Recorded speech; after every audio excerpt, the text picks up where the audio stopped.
All right, what's up, guys? We're live, Southeastern 16, recapping the first two first round games on Friday for the SEC. You can see I'm flying solo. Chris under the weather, Max between internet. So you've got me here for about 20 minutes, and then I've got to hop to a radio interview, actually, that was previously scheduled. But yeah, so Alabama's going to hang on, looks like, against Robert Morris. So we're going to go ahead and start. Obviously, Mississippi State falls to Baylor, and we'll talk about both those games here in just a minute. I'll let you guys jump on in. Let me know your thoughts on the game so far today. Looks like we got a blowout, Iowa State, Lipscomb. Chris not going to like that. And then, of course, Memphis and Colorado State should be interesting. Vandy will tip off, as we know, against St. Mary's after this Vanderbilt game, or excuse me, after the Alabama Robert Morris game finishes up. So that is where we'll turn our attention to next, and then Ole Miss and North Carolina after that. So, all right, let's talk about the Tide as you guys come in. Vanderbilt fans getting excited, getting ready to go against the Gales coming up here in Cleveland. Yeah, Zach, it's just me. $2 super chat. You're paying me. I'm going to take all that super chat money that Chris usually takes. But yeah, Chris under the weather, Max between internet. So you guys just have me for the first couple reaction shows today. And then tonight, hopefully the crew will be back together. But yeah, for Vanderbilt Ole Miss, we'll do one for that after this next round of games. But yeah, for now, you just have me, Zach. Don't sound so disappointed. Don't sound so disappointed, Zach. All right, let's talk about this Alabama one because survive and advance, as we say, is the name of the game, right? But that was a little tricky there for Tide for a bit. They wind up winning. You guys know I brought up the stats, one of those sort of weird stats where it's like, it shouldn't be that weird, right? Because you would expect that most of the time the favorites usually fare pretty well, at least the higher seeds in the first round of the tournament. Again, it's one of those wild stats where it's like, I think it's since 1987. I'll put the stat out on Twitter. Haven't put it up this year yet, but since 1987, I think any team that has won their first round game by fewer than 15 points has only went on to win the national championship. I think 3 or 4 times. I think it's only 3.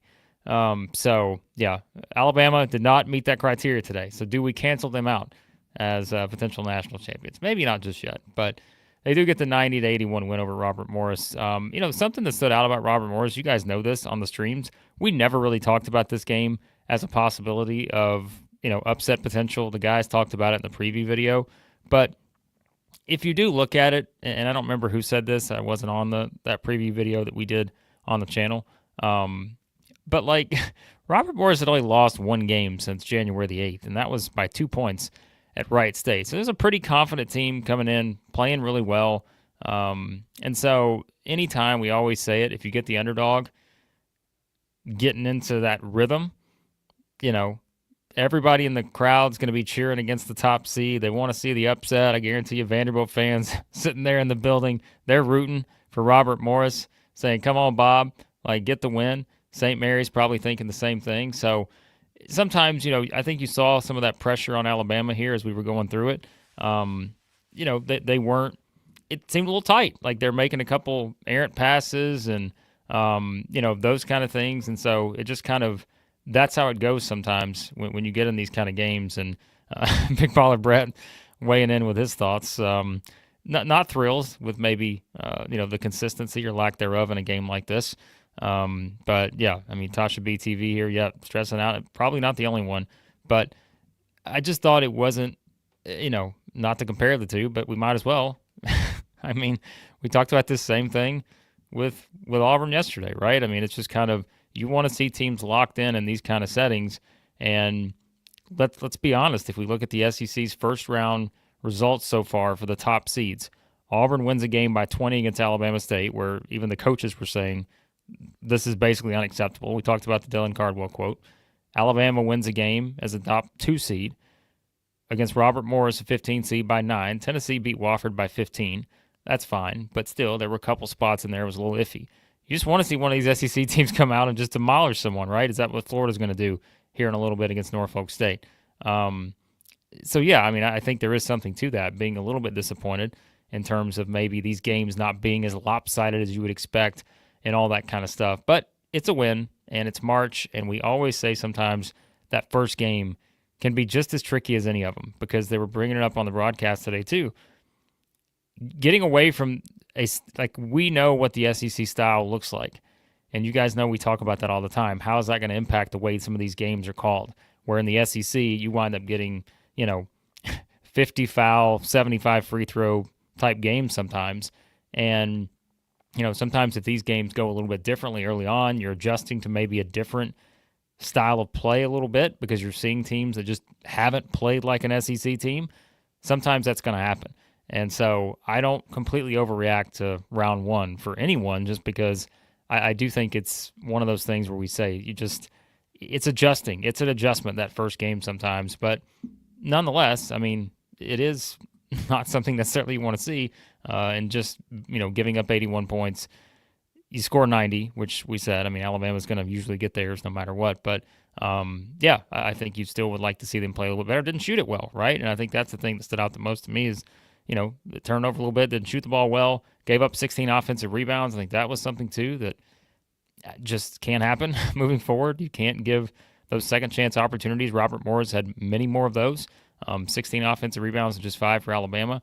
Listen, you got to give Robert Morris credits, though. I mean, Dickerson goes for 25. He was fantastic. And I thought their guys, were up to the task. It's just Alabama made a few more plays down the stretch, and they had a few extra opportunities there towards the end that allowed them to get the win, but it was not probably, as pretty as they would have wanted it to be. Mo D, Max Barr probably hating that he's missing this one. He'd love to talk about Mo D right now because he was really, really good in this game. No, he fouled out, but goes 8 of 10 from the floor, the double-double, 18 and 10 in this game. Big Cliff made a big impact, and I think that was too. We always say about Big Cliff and Mo, it's these guys are going to impact the game whether they're putting up a stat or not, just by being on the floor, their ability to affect shots. There was a couple of possessions where Robert Morris was trying to bring it inside, and I don't even think Big Cliff got his hand on it, but just the fact that he was, had his hands in the air completely impacted what they were trying to do. So made it a little bit tougher. And I think Big Baller Brett's right here. More sense of urgency. And I think that's kind of what we've seen so far, I think specifically from the two state of Alabama teams, right? In the SEC, that is. We saw it from Alabama State. They had a sense of urgency. But you need to see a little bit more of that as you go into these second-round games. And I think I'm sure, I'm curious. We talked about all the coach quotes and everything after yesterday.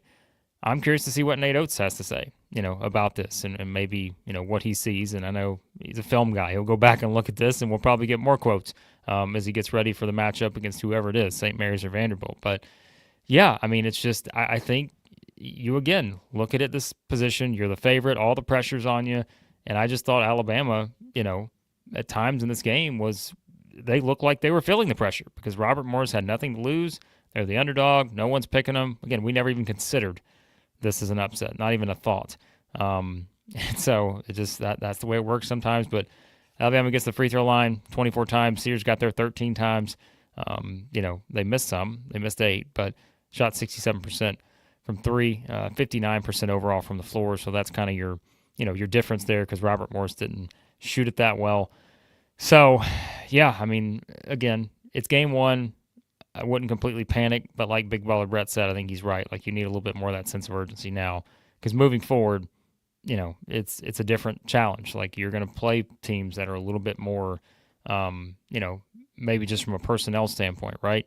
A little bit closer. And so you can't exactly allow some of that. Yeah, I mean, it is the same issue. And you guys know, sometimes I hesitate. I'm like, I don't want to compare Alabama and Auburn. You guys don't like that. But it is kind of true. I mean, you kind of saw that situation play out for both teams where it just didn't seem like there was that next gear. They just never hit it and sort of just were allowing the opponent to dictate the way the game played out for good portions, not the entire 40 minutes, but for good portions of the game.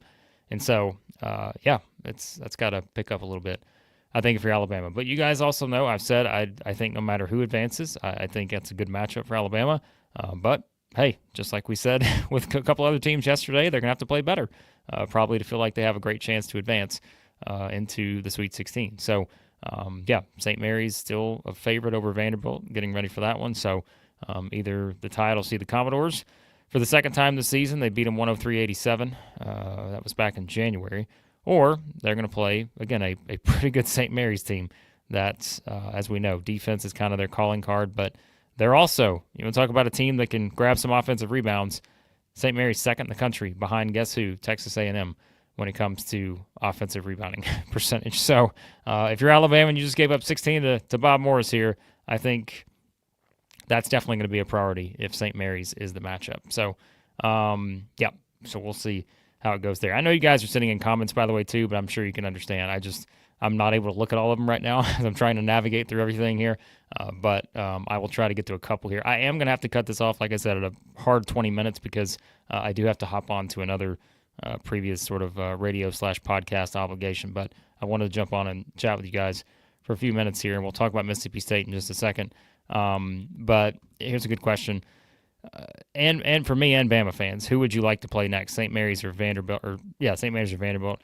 No, I agree. I think Bama matches up better with Vanderbilt, I think, than St. Mary's because of those offensive rebounding numbers that I mentioned. Now, of course, I know those offensive rebounding numbers came, in the WCC, not in the SEC, but still, that's a team that's, they've got some size, and they're going to play a very methodical sort of brand of basketball, even though if Alabama speeds them up, it's tough, I think, for St. Mary's to win that kind of game. But if St. Mary's can control the tempo a little bit, which is just not easy to do. We always say that, right? Chris brings that up all the time. It's hard to play Alabama in a low possession type game. It's just not something you're going to be able to do properly. So I think St. Mary's is a tougher matchup, but that to me is not to say that it's the worst matchup, right? It's just I still think Vanderbilt, it's a tough matchup for them. I feel like a little more so maybe than St. Mary's. So, yeah, that's my thoughts. But you guys know we'll preview it. Once we get that official, we'll do what we did this morning. You saw all of our the 4 previews we did for tomorrow's games in the second round. So we got all those up this morning. Check those out. St. John's versus Arkansas, Texas A&M, Michigan, Auburn, Creighton, Tennessee, UCLA. They're all up on the channel. So check out our thoughts on that. All right, let's quickly talk about Mississippi State and Baylor, and we'll finish up. Any questions you want to send in, go ahead and jump in there. We'll get to anything else you want to discuss in the next one that I do here after Ole Miss, North Carolina, and Vandy, St. Mary. So Mississippi State, Baylor. I'm going to address this too quickly before I forget it. Is SEC falling flat in the postseason? Here's what I'm going to tell you no. All the teams that have lost so far, outside of one, are teams that simply, had a losing record in the SEC. Mississippi State was 8-10 in the SEC. Georgia was 8-10 in the SEC. Texas was 6-12. Now Missouri was 10-8, but Arkansas was 8-10. So flip those, cancel those out. I mean, these are teams that we were not expecting to make Sweet 16, Final Four type runs. I think, again, at best, these were the kind of teams that we knew were falling into that bubble range. And with the right matchups, we could have made the argument for them. But we said, especially in some of these, 8-9 type scenarios, Georgia drew Gonzaga. No way that's a general sort of 8 seed by any means. Just not the kind of team you usually see on the 8 seed line. Baylor won a national championship several years ago. Scott Drew, really good coach. Tough matchup, I thought, for Mississippi State. And then Texas. Look, I didn't think Texas should be in the tournament, and they lost to a hot Xavier team. So I don't really look at this so far.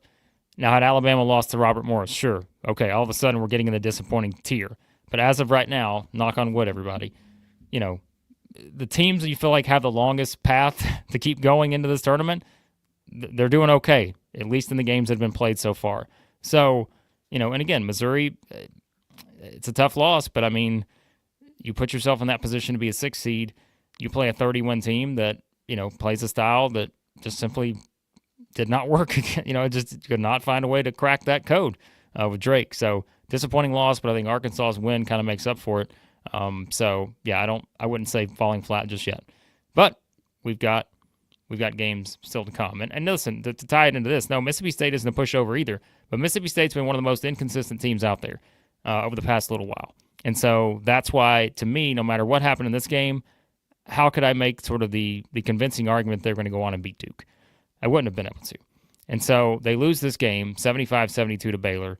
And, this was one where it kind of was a similar story, I think, for Mississippi State. And by the way, the box score, the scoreboard, isn't working on like all the online stuff. So I'm not sure what happened there. But it was kind of a situation where, look, Josh Hubbard tried to do his thing, and Baylor just wound up making more shots. We talked about the rebounding numbers too. That was going to be something that was going to be kind of the biggest story of that game. And I think this one kind of played out as expected in terms of looking at it from that standpoint. And yeah, I mean, I think the physicality is always something we talk about with these SEC teams, and specifically, when you're talking about Mississippi State and A&M and teams like that. We've said it all year.